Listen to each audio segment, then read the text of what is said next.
There's a lot of excitement around these new socialist mayors. Democratic socialism is seeing an upsurge around the country. Really, people are dissatisfied with the establishment of both the Democratic and Republican parties. For the Republicans, this has led Donald Trump and his supporters to capture the National Party in a messy alliance of tech oligarchs and regular grifters with the money and influence to oust even well-liked Republican dissenters like Congressman Thomas Massie. For the Democrats, this can look a lot of ways, but consistently it's in opposition to this kind of do-nothingness unable to appeal to disaffected American people. Let's focus on Chico, which is a microcosm for the national mood and experience.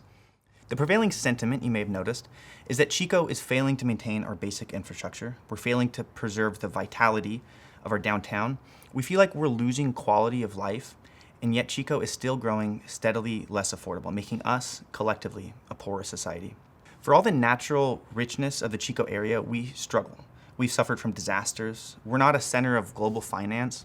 Our success as a city is not guaranteed, and it feels like we might be on the precipice of failure. When we describe the politics we want in our city, our imaginations are constrained. There's an attitude from the established city leadership that if we try to be creative and ambitious, we can only make things worse. They say downtown is in free fall, yet they reject change. All this money goes in pursuit of basic safety, which we still don't feel we have. I want to present an approach of democratic socialism for Chico. Saying we're socialist doesn't automatically give us all the answers on every issue. And as a representative of Chico, I always have to be pragmatic to get the best deal for our people.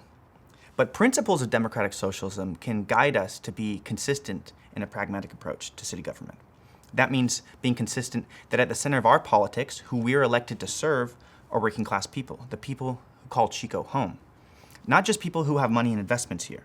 It says that money should not give someone special authority over politics. Democratic socialism in a municipal government means seeing the local government as an agent to help solve the community's problems. We should not just carry out the basic functions of a local government, but do it better and seek to use technology and public participation to improve every public service.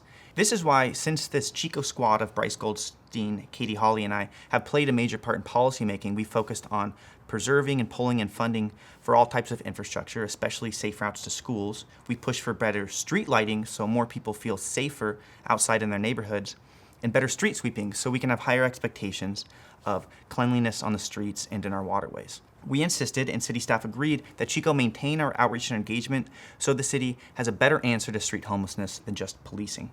And we're prepared to defend Chico's park rangers, which are proposed to be absorbed into the police department. Part of democratic socialism in a city is also recognizing the public role in managing the essentials of daily life, even when those services are held under private corporations. People may say the U.S. lives under capitalism and that this means free markets, but many, if not most, fundamental public services are managed by for-profit monopoly corporations. Before you pay taxes, you have to pay your power bill. The company that controls your power is called PG&E. Your water in Chico springs from the ground, but to get it, you must pay Cal Water, another private corporation. These monopolies were set in stone over a century ago. In the early 1900s, a division of the state government designed to manage corrupt railroad monopolies grew into the California Public Utilities Commission, the CPUC, a public bureaucracy to oversee private bureaucracies whose primary objective is to generate profits for their investors. So we can tell the story of how PG&E harnessed the energy inherent in our mountains and waterways, inundating towns and villages, how that cheap power allowed them to consolidate the smaller distribution companies in our cities, and how since then they have maintained a government-sanctioned monopoly on electricity, unshaken even after bankruptcy and the wholesale destruction of our neighboring communities with wildfires. It sounds archaic, like something we read in the ruins of an ancient city and wonder, why did the common people subject themselves to such domination for so long? But this system of government, creating the conditions for private profit on the backs of working people, is the predominant feature of the American economic system. Look at our internet providers. How many options do you have? How much do you think your bill relates to the cost of providing you with internet? Fiber optic internet allows new speeds to meet the needs of our workforce and our desires for our homes and businesses. A company called Race Communications has come in. They use their rights as a government-regulated utility to quickly tear up our streets to install fiber cables over as much of Chico as possible. they're advertising deals, but what do you think happens when they're established as the sole provider of fiber optic internet to an area? There's a rule that says that privately owned conduit pipes in the public right-of-way have to be shared. So, Race puts in conduit that is just wide enough for one cable. The city of Chico has also formed recently a public fiber optic company. We used state and federal government grants to build out our own system, focusing on the disadvantaged communities in South Chico. Our company will be run as a nonprofit. The point is that people get good internet. Chico's company, called North Valley Fiber, will not seek to control service. We put in conduit that is wide enough to encourage a competitive marketplace. Again, the point is that people get good internet. The history of Chico is replete with social investments that have paid off. From John Bidwell, who had acquired land granted by the Mexican government, giving out parcels to churches and individuals he thought deserved it so they would co-create a successful city, and the dedication of public land in Bidwell Park, which under ambitious local governments in the past expanded the park into what we have today. And two of the most important moments in the construction of Chico are the founding of Chico State University in 1887 and the development of the Air Force Base that became our airport, both keystone public institutions. The public sector continued to play a fundamental role in shaping Chico. CHIP, today the largest nonprofit housing developer in the North State, was founded in a partnership between the city of Chico and the university in 1973.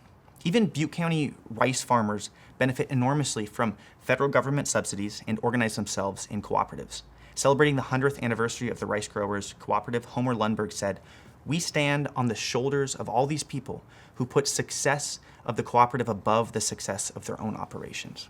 We benefit enormously today from governments in the past that were ambitious in pursuit of the public interest. A government being ambitious today is only really a partisan issue because of the entrenched interests in governments protecting private profiteers. This is why the biggest donors in local elections are monopolistic businesses with needs from the local government, like real estate developers who don't want a government to negotiate tough with them, or in Chico, Calwater, who put $10,000 into the local Republican super PAC in the last election, or the mobile home park landlords who donated money to the council members who supported them, price gouging our grandparents as they see fit. Meanwhile, no matter how Republican Reading is, they aren't giving up their public electrical company, or their public water company, or their public trash service company. The reality, and what is compelling to so many people across the country to back alternatives to mainstream politics today, be they right-wing or left-wing, is that everyday American people are getting screwed because the government at almost every level, almost all of the time, is captured by special interests.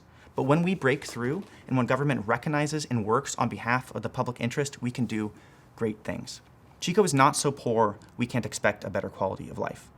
We need a government that is focused with our use of resources. We need a government that does not accept the inevitability of slumlords leaving vacant buildings in the most bustling areas of our downtown and profiting off the hard work of the people in the buildings surrounding them.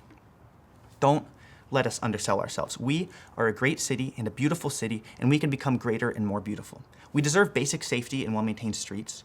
We deserve better than a bare minimum. A long time ago, the women working in the textile factories of Lawrence, Massachusetts went on strike. They felt underpaid, but their bosses complained they were paid enough to live. They could eat, so they should be satisfied. Defiantly, the women marched, carrying banners that said, "We want bread, and roses too." And roses too. The working class of ours in every country deserves more than the bare minimum of survival. We can expect more from our government and from our employers. Chico can invest in good roads and roses too. The roses symbolizing all the beautiful things beyond basic necessity. Parks throughout the city, an urban forest that shades our sidewalks and protects us from the summer heat. Beautiful public spaces for people to meet in on their free time. Affordable housing and walkable communities with reliable public transportation. And all of this is possible if we pursue it, if we don't sell ourselves short. Local government does not have the power to solve our problems without hard work and responsible management of our long-term commitments. But just like Chico has become what we are with cooperation and public investments, we can become better with a government set on becoming better. Today, we could say our grandparents will not be price gouged by corporations any longer. And today we can invest in institutions like CHIP so the grandparents of our future do not need our intervention for their protection. We can launch initiatives now to move towards public power and public water and public trash service so our grandchildren are not captive to distant corporate shareholders.